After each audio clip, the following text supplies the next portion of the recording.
How's it going, everybody? And welcome to Just Nobody's podcast. I'm your host, Ryan. And I'm your host, Dean. And today we're doing a podcast. Woo! If you're new to the channel, please smash that subscribe button, hit the like button, and also comment what you guys want us to talk about next week. As you're going to see throughout this video, we're taking your suggestions from last week, and we're going to talk about it this week. So let's get into the podcast. Yeah. So without further ado, I want to, now that the strike is over regarding the SAG and, writer's strike, Right.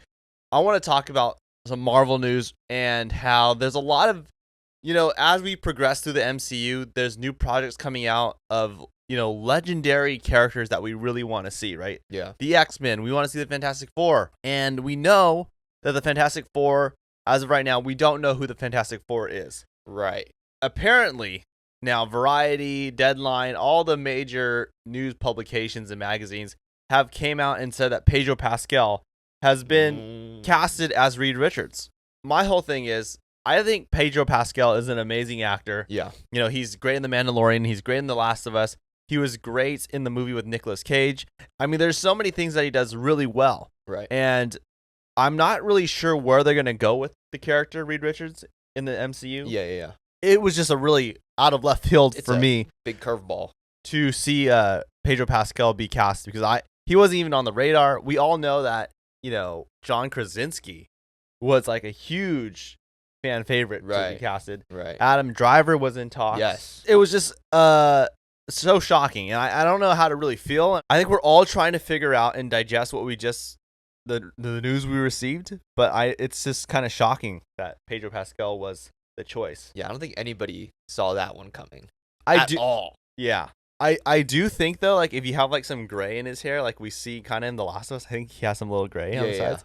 He does kind of look like an older Reed Richards. I get it. I think I was so set on John Krasinski all this time that it's hard to unsee the new Mr. Fantastic someone other than John Krasinski. Right. It's also kind of hard. Like, what kind of Reed Richards is he going to be? Is he going to be like the very arrogant genius, or is he going to be kind of like the nerdy, silly kind of genius? You know what I mean? Yeah. It'll be really interesting to see if they actually go with the nerdy Reed Richards. I could see Pedro Pascal being very like cocky and confident. Yeah, I could see that. I Because feel like he's kind of like the mean guy in Last of Us, right? He plays Joel. I feel like Joel is a really good embodiment of someone that's very confident and very like tough. Intense, yeah. Okay, moving on. Now I want to get into the Silver Surfer. And as we know, the Silver Surfer and the Fantastic Four go hand in hand. Yes. And as we know, the original movie that we got of the Silver Surfer, I thought it was pretty good as a kid. I didn't think anything was bad,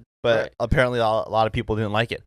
But now, with the Fantastic Four coming out in 2025, there is a Silver Surfer Disney Plus special that will be coming to before. Interesting. Or after the Fantastic Four. I can't remember exactly the timing of how it goes. Yeah. But as you know, Werewolf by Night was Disney Plus' first Marvel special feature. Right. That was about an hour long. So they're going to do one with the Silver Surfer. Interesting. And what's so crazy is that they want to make the Silver Surfer, the MCU, a female actress. Oh. So, I mean, this is where I'm not really sure how to feel. Like, I'm that's great, right? More roles for women. Yeah. But I just feel like the Silver Surfer, like, if a character is known as a certain way, I don't think it's like necessary to go to go change it. Wow, that's really different. So what they're gonna do is they're gonna have a woman lead for the Silver Surfer, and reports are coming out that Anna Taylor-Joy is gonna be the Silver Surfer. She's gonna be the Silver Surfer. Wow. I could see it and I can hear it like in her voice. She has like that Silver Surfer voice. Yeah. I can see it. If they're going to go that route of having a lady play the Silver Surfer. Kind of like the graceful, like monotone kind of thing. Yeah. So I see. The one thing that I'm not sure about, though, is how the internet and how the world's taking this news of a possible female lead. Yeah. And if a lot of people are not happy with it, I'm sure Marvel's going to rethink it. But as of right now, I think they're going to go with Anya Taylor-Joy. Interesting. I wonder what that even really looks like.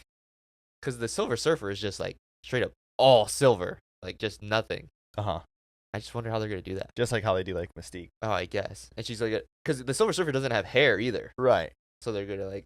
I don't think they're going to give her hair. What, does she have silver hair?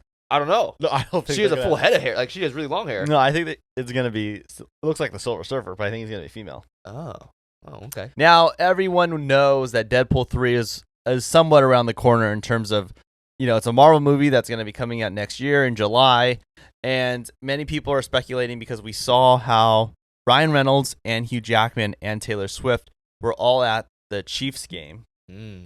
And we know that Travis Kelce and Taylor Swift are dating.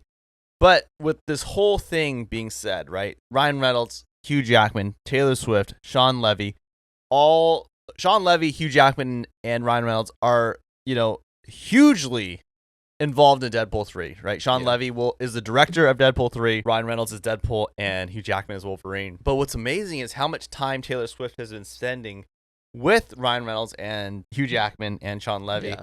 And many believe that Taylor Swift will be in Deadpool 3 as Dazzler.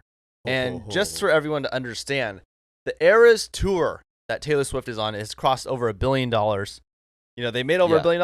Right. It actually, the pre-sale tickets alone outsold Avengers Endgame. That is crazy. And Avengers Endgame was the #1 movie of all time in terms of, not only for we like it, but like in terms of just financial growth, right?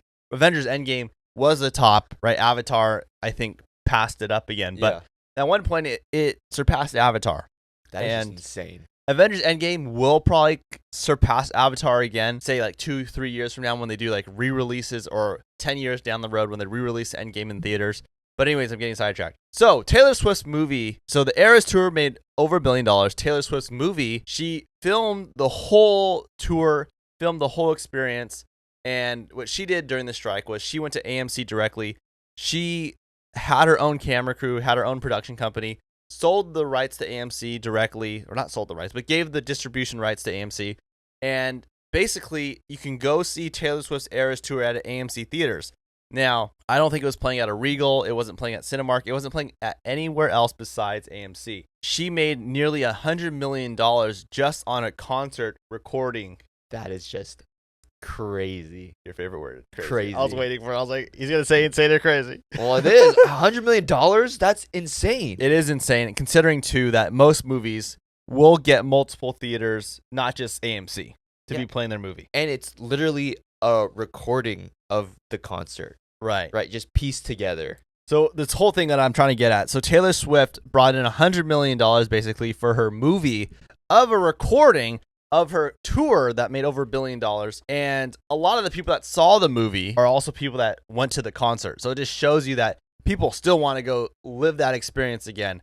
Now, people are speculating that Taylor Swift is going to be in Deadpool 3 as Dazzler. And Marvel, being like the powerhouse of box offices and making money, it would make sense that they would want Taylor Swift to be in this movie to hopefully one day give her her own solo movie, which would then probably make nearly $1 billion. Who knows how much it makes? If she got her own movie, oh my gosh. All her fans, everyone that's skeptical of the movie would go watch it. So it is a good move, I think, for Marvel, that they're probably thinking like, hey, we're going to go do this. We're going to put her in Deadpool 3. She's good friends with Blake Lively and Ryan Reynolds, so it makes sense. Who knows what happens for the future for her, but I feel like Ryan Reynolds would kind of like want that too. He would want her in, even if it was for 5 seconds, he would want it. And that's what I was trying to get at too. So what I'm trying to get at is it looks like Taylor Swift's going to be in this movie. I could see the angle from like Marvel. I could see the angle even for Taylor Swift. Like, this is a great opportunity to be able to grow her business, grow her image, right? Yeah. So basically, everyone wants to know, is she in the movie? Is she not in the movie? A reporter asked Ryan Reynolds recently, is Taylor Swift in the movie? Ryan Reynolds refused to say yes or no. All he said was, basically, the exact quote is this. He said, all will be revealed on July 26th, and refused to say more. In my eyes, I think that means like 100% Taylor Swift is in this movie, because if she wasn't in this movie, there is a responsibility of Ryan Reynolds to be like, I can't leave this on, right? Because if I leave this on, Taylor Swift has a huge fan base. And if her fans are misled to believe that she's in this movie, they all show up to see it. And maybe they're not Marvel fans at all. They see the movie and she's not in it. It's very upsetting. And it will leave a very bad taste in their mouth, where they may go bomb the reviews of the movie. That's true. And they have the power to do that. Oh, 100% they do. So I think Ryan Reynolds, as a smart businessman that he is, right? Yeah. He knows that, yes, it's great to have Taylor Swift in this movie. I want to leave it as a surprise. If she's not in the movie, I think he would shut it down. Yeah, he definitely, he wouldn't want to upset the fans. Yeah, because if you upset the Taylor Swift fan base, it could be very bad. And I think it would just be a very like dumb business move to lie and say like, oh, you never know. Yeah. Like basically implying, I mean, something could happen. Right. I mean, there's still a lot of time for him to say no, but it definitely looks like she could be in it based on that quote. Also, talking about Deadpool 3. Now, the Marvels obviously is not looking too hot in the box office right now. It's not looking very good for the legacy of the MCU. In terms of all the movies that the MCU has had, the Marvels is not looking very good. So this news is kind of shocking to me. There is leaks and rumors that Brie Larson will be in Deadpool 3, but she won't be playing her version of Captain Marvel. She'll be playing a character named Warbird, who is a variant of Carol Danvers. Hugh Jackman's Wolverine and Deadpool will be recruiting heroes to make a team, okay? And Warbird will be on their team. Interesting. So I don't know how it plays out in the movie. I don't know what the motive is going to be, why they need to form this team. Yeah. Apparently, Brie Larson will be in this movie. And Warbird is basically just variant Captain Marvel. Right. But it's Captain Marvel, basically. Just like same powers and everything. I don't know about same powers. Oh. The suit of Warbird looks very similar to like a S.H.I.E.L.D. agent. So I don't know if it's more like on the ground Captain Marvel. But every Captain Marvel has very, powerful powers. Yeah. So I don't see why she wouldn't. But I know based on the suit alone, it looks more like a S.H.I.E.L.D. agent.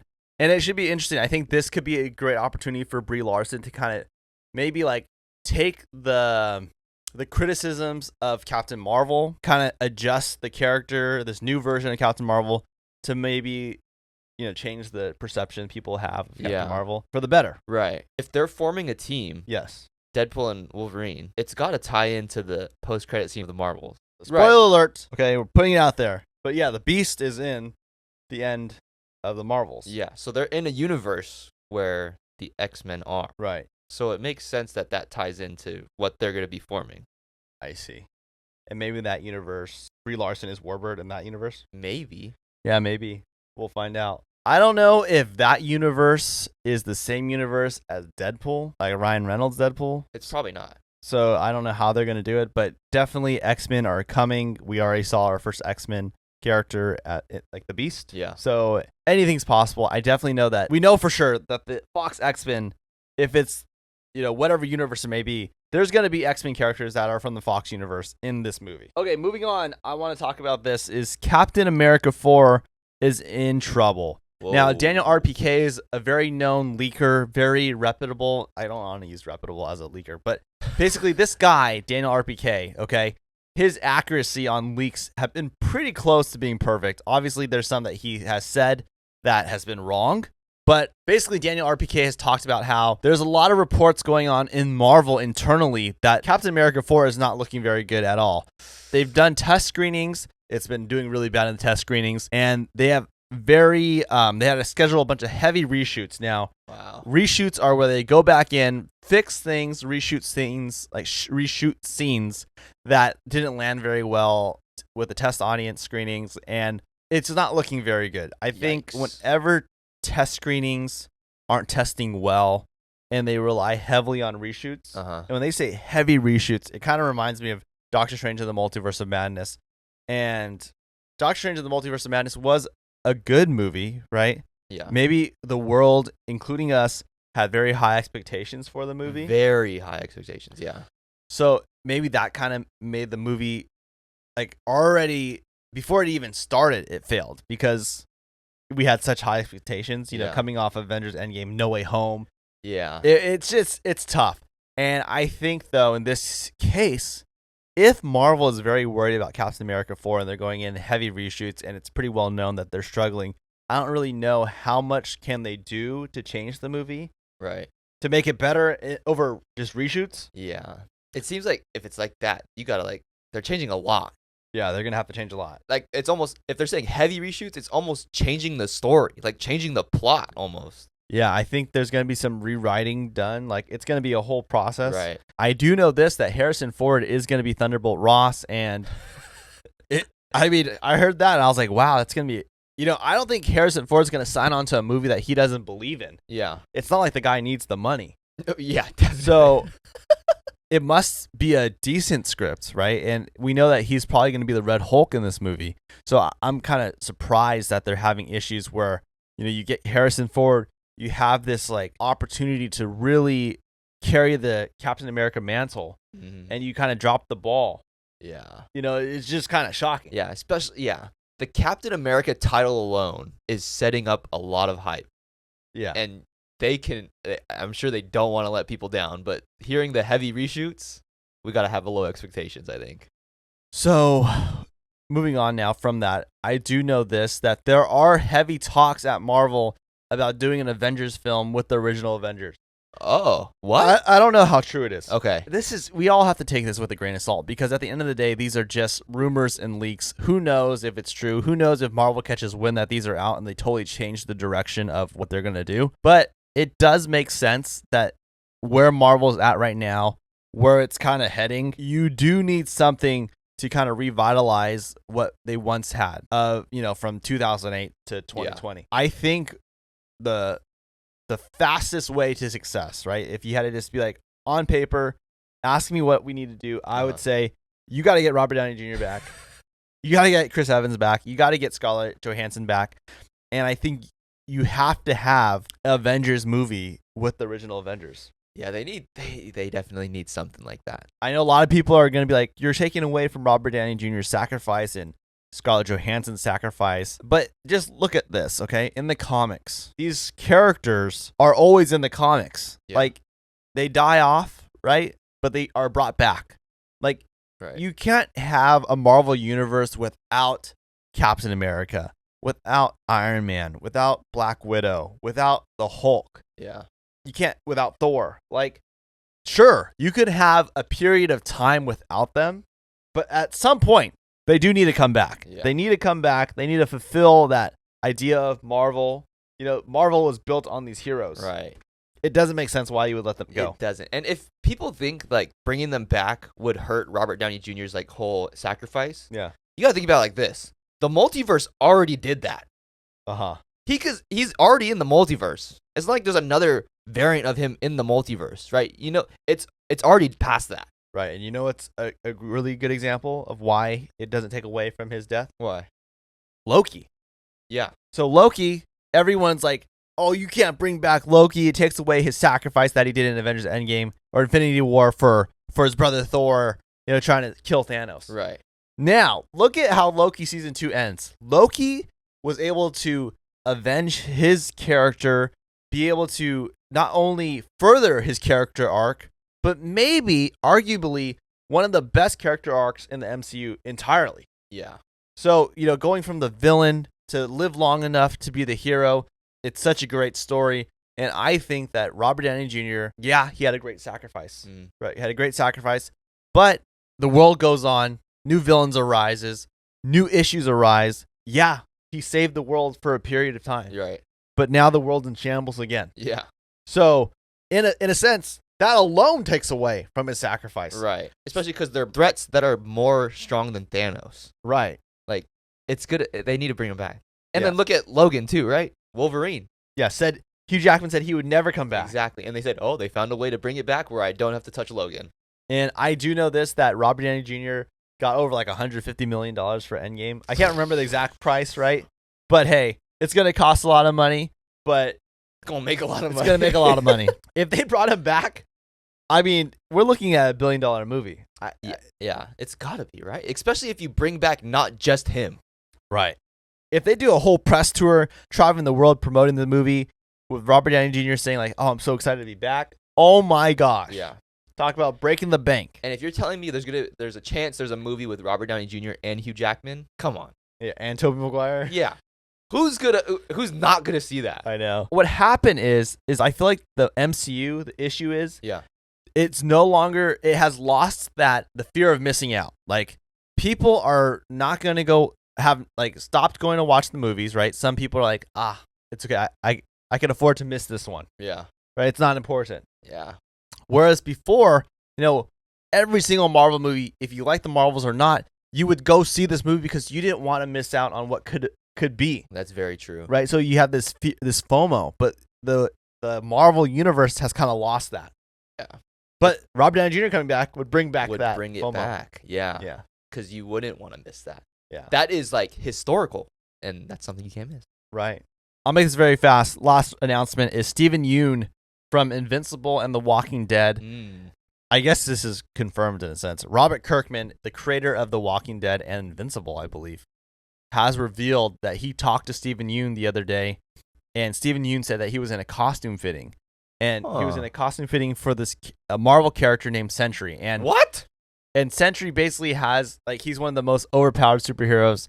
Like, he has the power of, like, 1,000 burning suns or something like that could just wipe out the world. And Steven Yeun was talking about how his suit that he's going to wear is also blue and yellow. And it's so funny how he's going to be playing two superheroes that wear this almost like the same suit. The blue and yellow. Yeah. Oh my god! But hey, Steven Yeun's going to be in the MCU. He's going to be a really strong character, and it's going to be cool to see because Steven Yeun's a great actor. Dang, that's insane.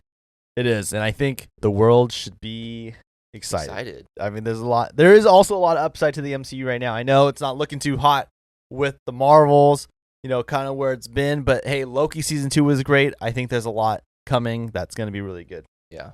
Okay, so moving on to versus, where we take two things and we pin them up against each other and we see which one is the best fit. And this time, I'm kind of taking from you here. Which movie characters have the most riz? The most riz. The most riz. Okay, first, Indiana Jones versus Jack Sparrow. Indiana Jones or Jack Sparrow. The most riz.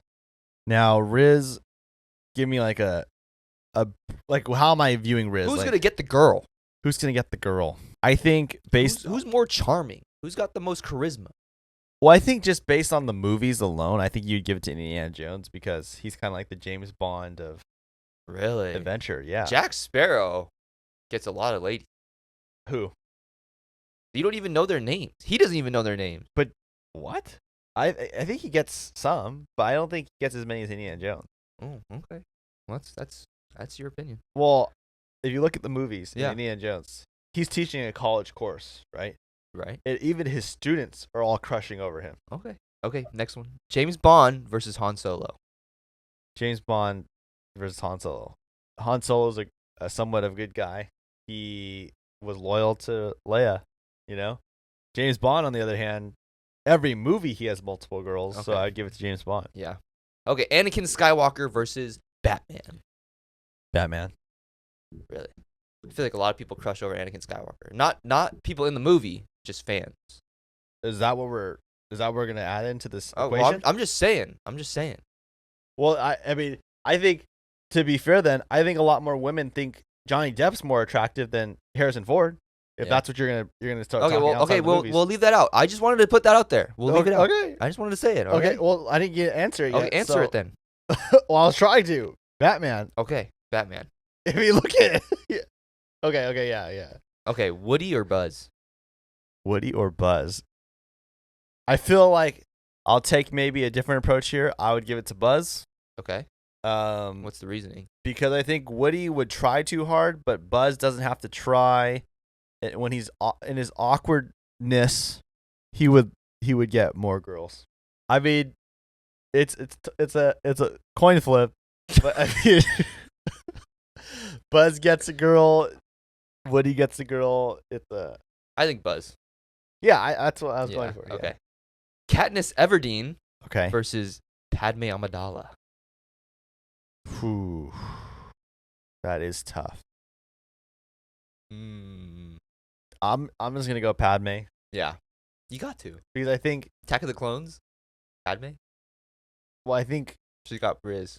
Okay, I'll take your input. Well, no, what's your answer? I don't know. I was just gonna say that at least we see Padme.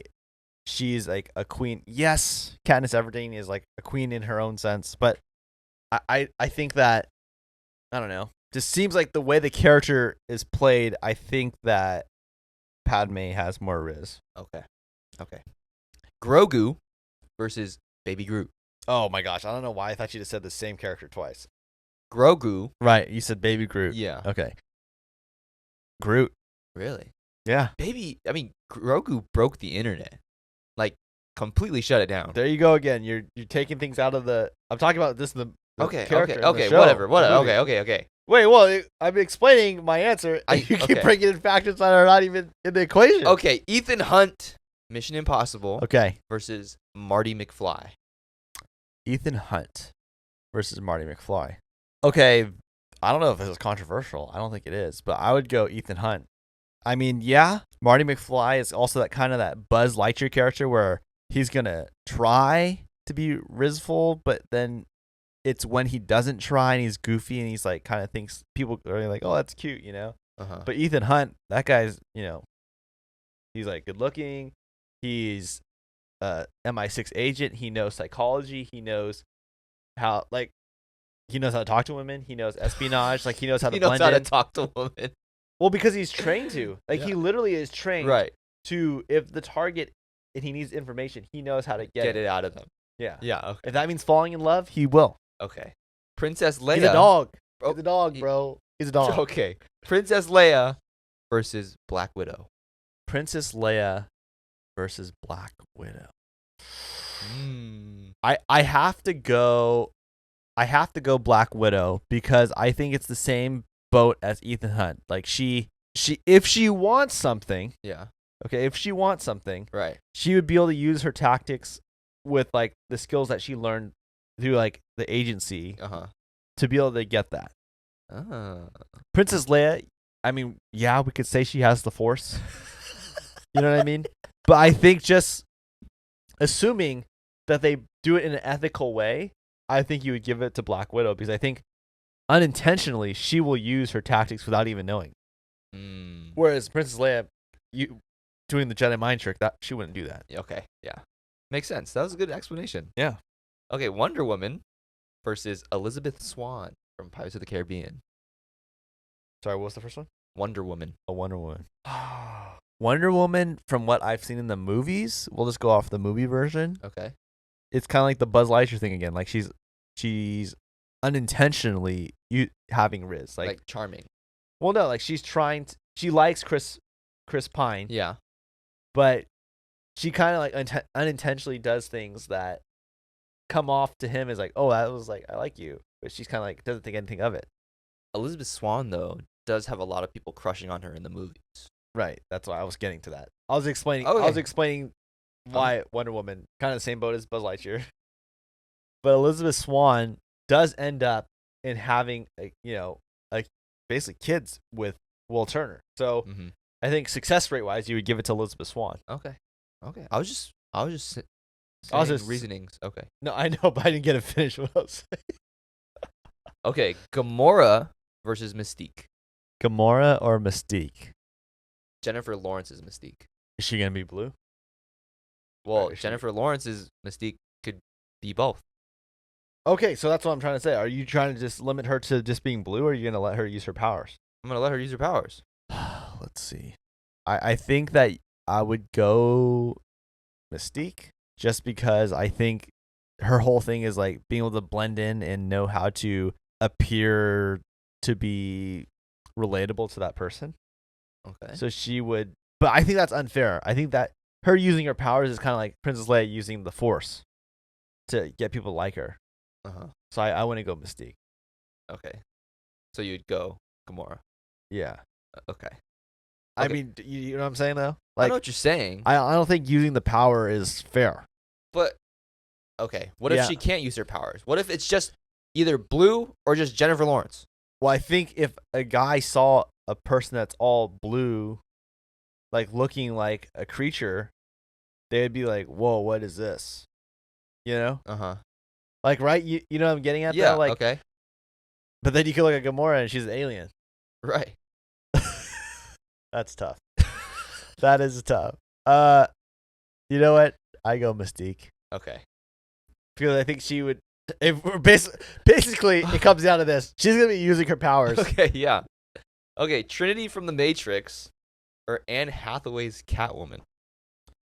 Trinity from the Matrix.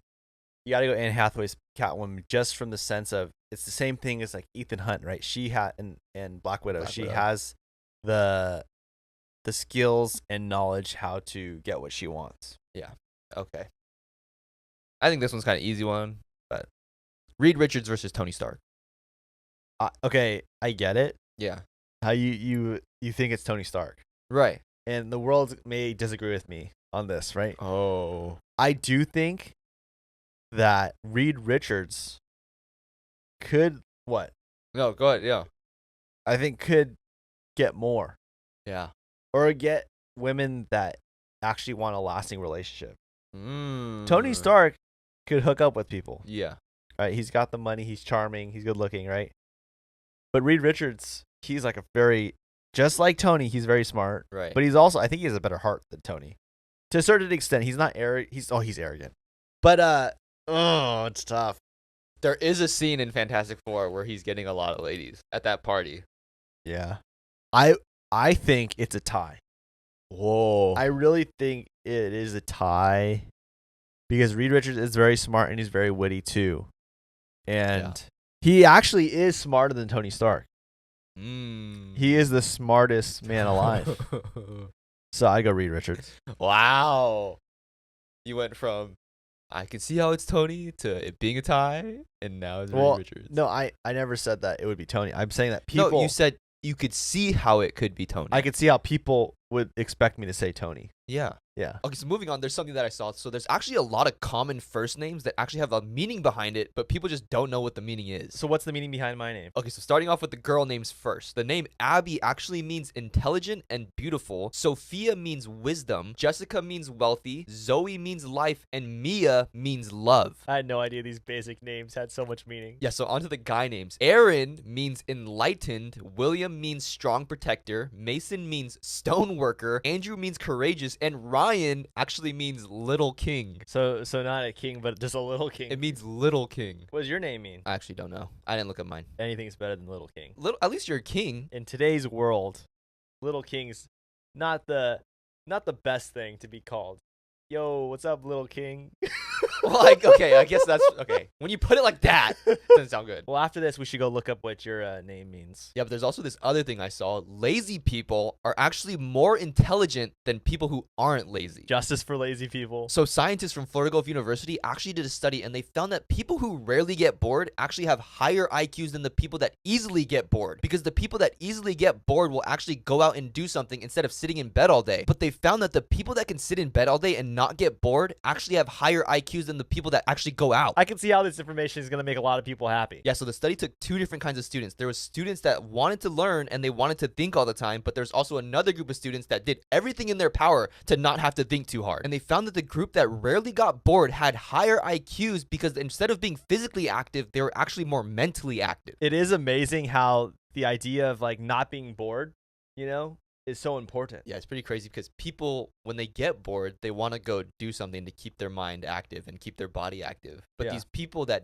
don't get bored are actually constantly just thinking, and that's why they're not bored. Yeah. And in turn, it's kind of like makes them look lazy, but they actually have higher IQs. Yeah, I mean, it is pretty crazy. Okay, so there's also something else I want to talk about. So there's a list of the top most hated movie and TV characters of all time, and this list was actually based on public vote, so thousands of people voted on this. Gosh, I'm scared to see who's on this list. Okay, so starting off at number 10 is Rachel Berry from Glee. 9th is Caillou. 8 is the governor from The Walking Dead. 7th is Todd Alquist from Breaking Bad. 6th is Livia Soprano from The Sopranos. 5th is Cersei Lannister from the Game of Thrones. And 4 is Sho Tucker from Full Metal Alchemist. Why is Caillou on this list? I have no idea. So in 3rd place is Skylar White from Breaking Bad. 2nd most hated is Ramsay Bolton from Game of Thrones. And the most hated character of all time is Joffrey Baratheon from Game of Thrones. Dang, so Game of Thrones got a lot on there. Isn't that crazy? I mean, Game of Thrones, like even after the 10, there was still a lot of Game of Thrones characters. Really? Yeah. I mean, I believe it. I feel like the show,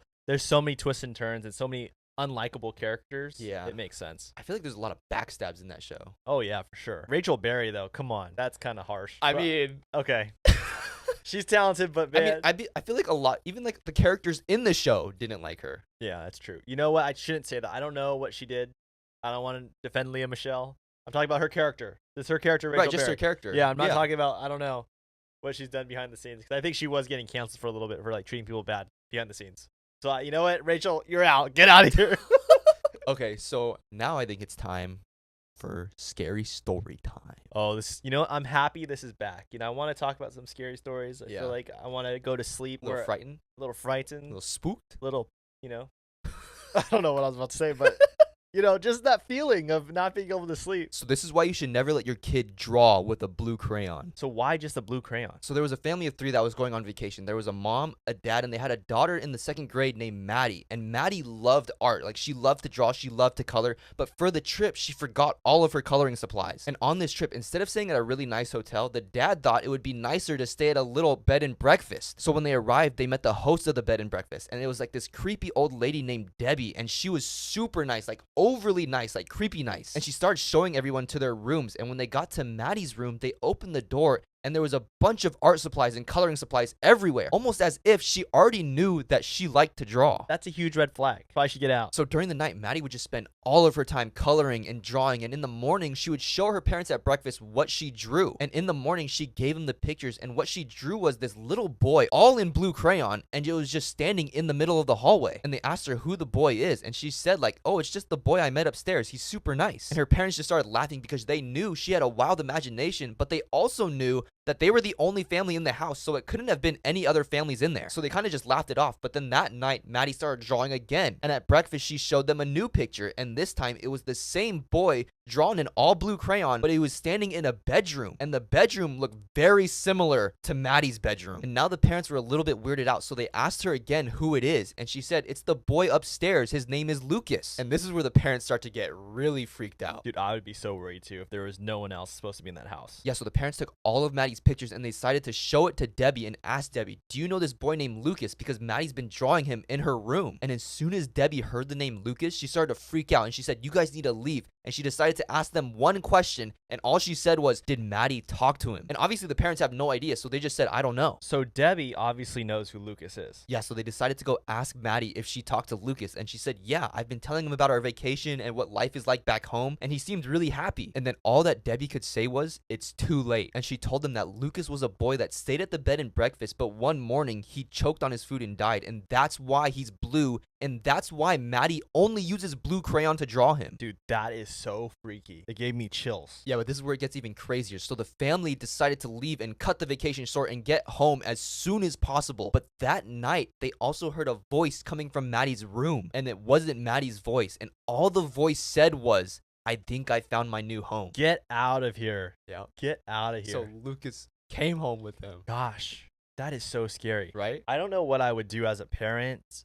Like, I know there's kids out there that have imaginary friends. Yeah. And at what point do you take that serious where you're like, okay, like this is, what do they say to you? Right. And if they start saying like, oh, like whatever, I don't know. But I'm just saying like, you almost got to take it kind of serious, you know? Yeah. Because then you got to be like, well, if they're saying that to you, like if it's bad, you got to be like, well, what's going on? Yeah, what's happening? Like, where are you learning this from? It's freaky, man. Okay, so moving on, I want to talk about something that is actually a very sad story. Oh. I know there's going to be people that think this is hilarious, and I Yeah. don't blame you. I don't blame you, okay? Okay. It is on Dr.Phil, and I feel like Dr. Phil has really transformed his show to not being so, like, serious. I feel like it ever since Catch Me Outside, it's been very humorous. It's been a little different. Jack Doherty's been on the show. Like, a lot of creators have been on the show. Right. And they're characters, right? Yeah. This case, though, I don't know what to make of it. It's one of the craziest Dr. Phil cases I've seen. Uh-oh. So did you know that Post Malone is actually married to a 70-year-old lady? Post Malone, the artist, is married to a 70-year-old lady? Yeah, so this is Gail, and she's 70 years old, and she believes that she's married to Post Malone. So just watch this clip. He's actually sent me a few rings. I confirmed that it wasn't a real diamond, but it's still special because it comes from Post Malone. Okay. I've talked to him on the telephone 3 or 4 What? times. When we've talked, it's never his voice. He talks to me with a Jamaican accent to protect his identity. I have sent Post Malone around $2,000. It was just proof to his family that I was not using him for his money. I would send him a $50 gift card, a $100 gift card, maybe $150, but it was always for a good cause. Supposedly, he would tell me it was for his charities. Everything about him makes him interesting to me. He is good looking, and I do find his tattoos attractive. He calls me his queen, I call him my king. When we do text, Post will tell me I'm coming, my queen. And I'd say, okay, I'll see you when you get here. And he never does come. He tells me he's busy or he's got a concert. He always has an excuse. I know I'm not being scammed. I've never met Post Malone, but I'm waiting for that day to come. There's no way. So currently, she's living this life thinking that she's married to Post Malone. And no matter what her granddaughters say or any of her family members say, they can't convince her. So this is what Dr. Phil had to say, and this is what she said to Dr. Phil. You say you're in a relationship with Post Malone. Well, yes. We've been friends, texting over 2 years. Okay. Do you have other friends that you've never met in person? No. So out of all the friends that you have in your entire life, this is the only one you've never met in person. Right.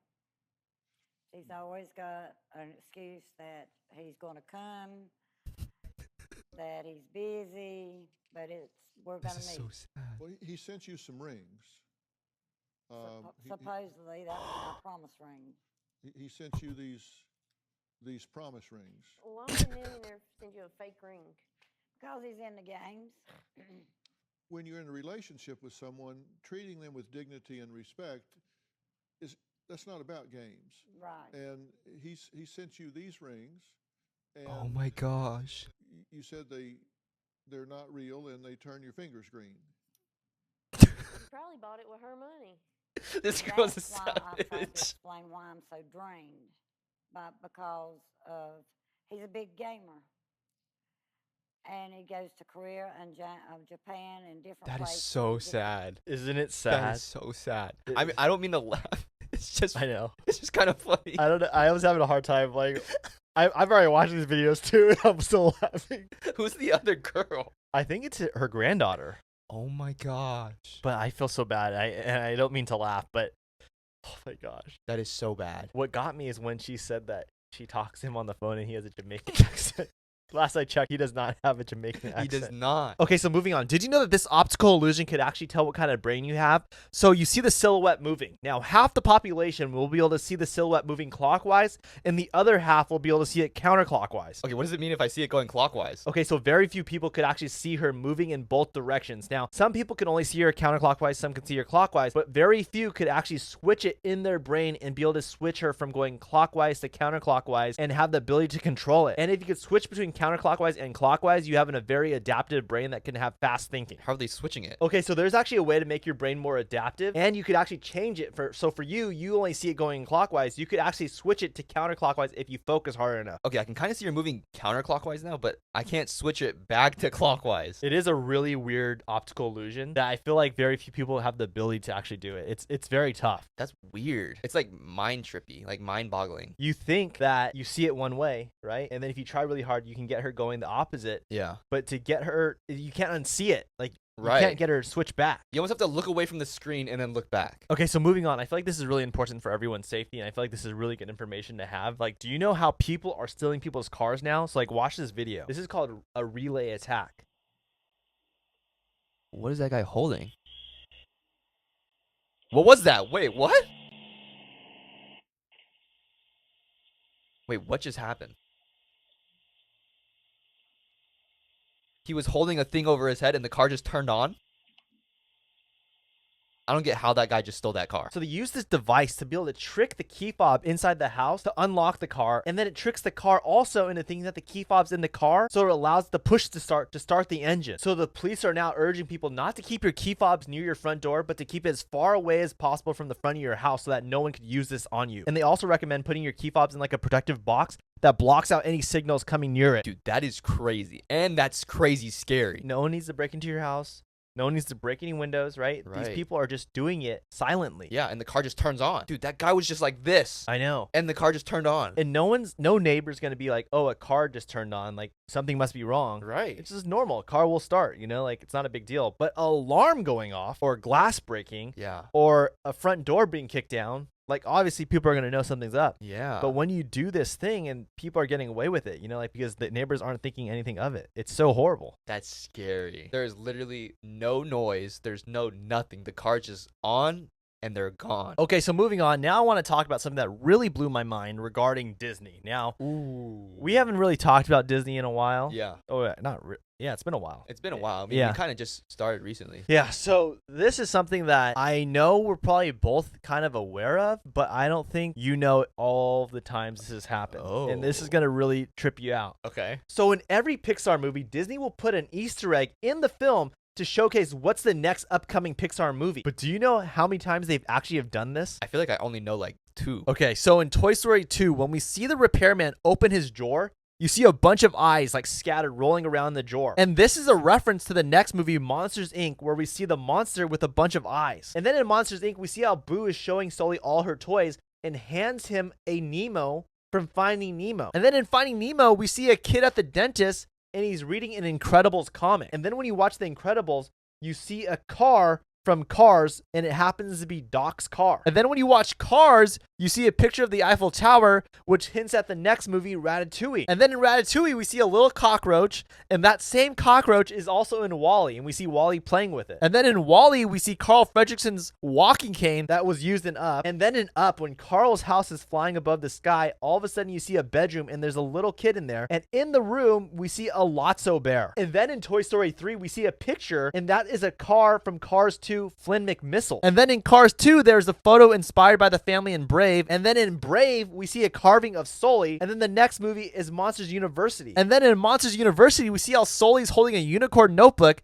And that is the same unicorn from Inside Out. And then in Inside Out, we see Joy pull up a memory and we see the family with the statue of a dinosaur. And that is the same dinosaur that we see in The Good Dinosaur. And then in The Good Dinosaur, when he falls in the water, you see the octopus from Finding Dory. And then in Finding Dory, we see the truck driver driving and he has a band-aid on his hand and he has a Lightning McQueen band-aid. And then in Cars 3, we actually see Miguel's guitar from Coco hanging on the wall. And then in Coco, we see a picture of the Incredibles on the wall. And then in Incredibles 2, in Jack Jack's Playpen, we see Duke Kaboom as a toy in there. And then in Toy Story 4, we see a jumper with a unicorn logo on it, and it's the same logo from Onward. And then in Onward by the record player, you see a jazz album. And that's because it's in Seoul. And then in Seoul, we see an advertisement for a place to visit. And it's the place where Luca is from. And then in Luca, there's a record and it's Four Town, which hints at Turning Red. And then in Turning Red, we see a sticker of Space Command because the next movie's Lightyear. And then in Lightyear, we see a vending machine with Wade water, which hints at Elemental. And then in Elemental, there's a painting that hints directly at Inside Out as it's an abstract art of all the emotions. Bro, that's a lot to take in. All the different times they've hinted at the next thing, the next thing, the next thing. It's crazy that it actually happens too. Like, it's not like they do it and then that's not the next movie. Right. They do it and it's actually the next movie. What was really shocking to me is the Incredibles 2 one. I didn't know Duke Kaboom was in the Incredibles 2. I didn't know that either. I didn't know friggin' 90% of these. But we're moving on to Dumb Ways to Die, where we talk about the craziest and stupidest ways people have died. Okay. Okay. So the first one. So this guy figured out that carrots are very good for eyesight, as a lot of people think, right? Yeah. So he wanted to have the best eyesight possible.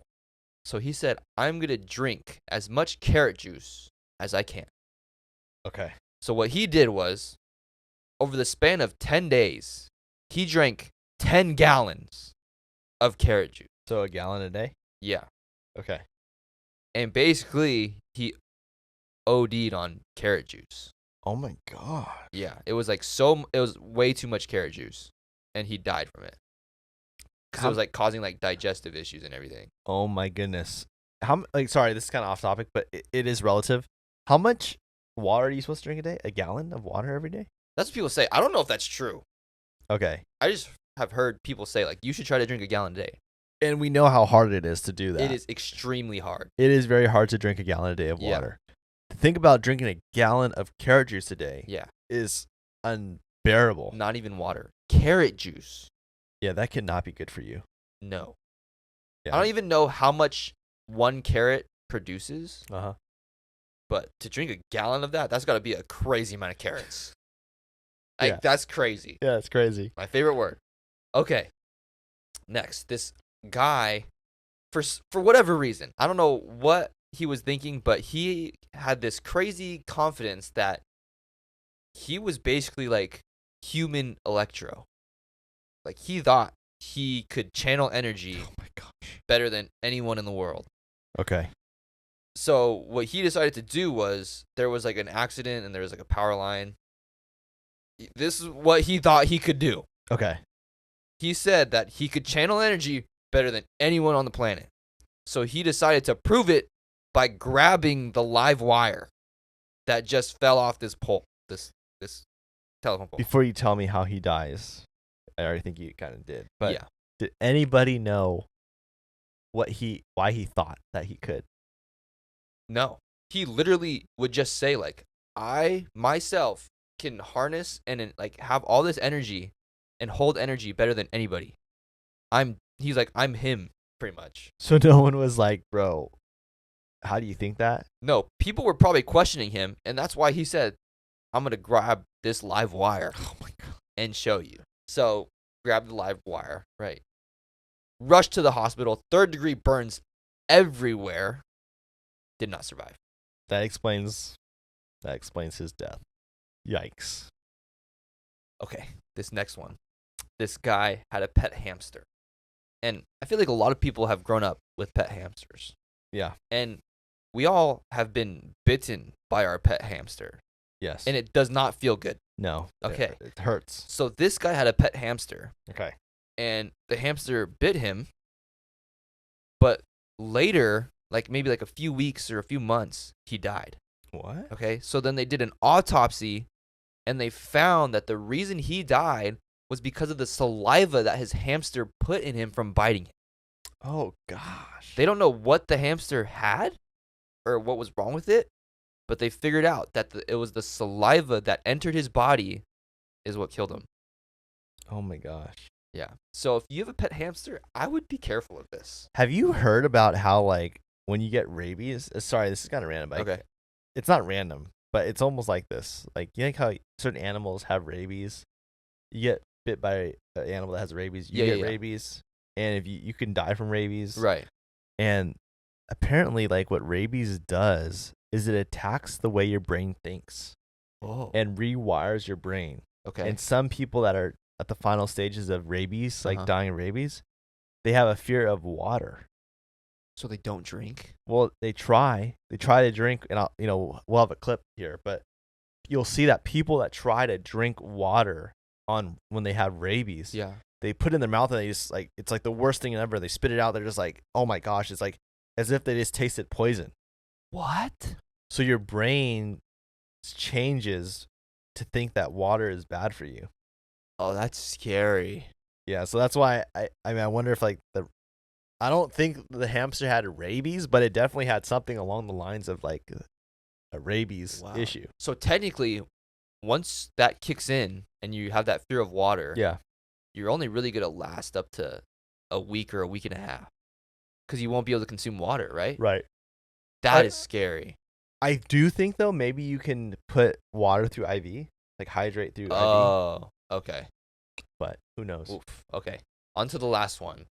So, you know how, I mean, you were training to be a firefighter, right? And when people are in a burning building, we've seen it in the movies, right? They have like a safety net for people to jump into.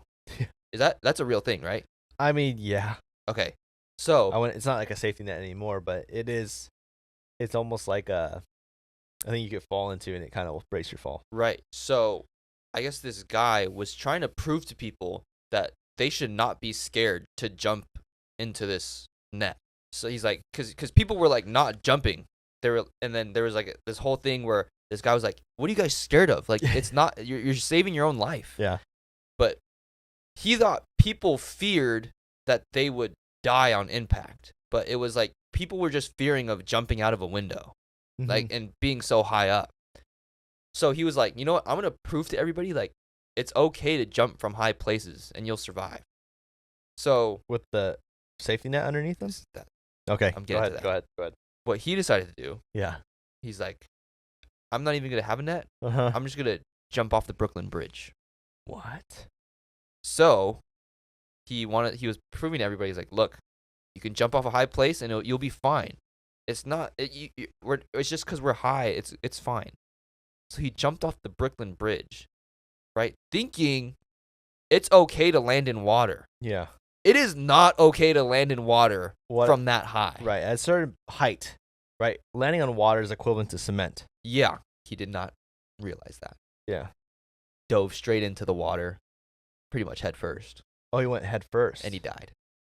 Oh, man. That is so sad. That is so sad that ignorance took him out, basically. Yeah. And thank you for watching Dumb Ways to Die. Okay, so moving on. I want to talk about this thing I saw online. It's really crazy. It was this crazy marketing strategy where basically it's a video, and you see how there's this wallet on the ground. There's some money sticking out of it. Okay. And naturally, people are like, oh, some people, see the wallet on the ground. They want to grab it. They want to, try to return it to the owner. Uh-huh. Some people want to take it, right? They want to steal it. Yeah. And what this is actually that when you open the wallet, it turns into a flyer for a brand. It's like a business advertisement. Okay. That when you fold it up, it looks like a wallet And some with money. money out, sticking out. Oh my god. So it gets people to want to look at it, right? Yeah. And at the end of the day, marketing is just getting the eyes on the product, right?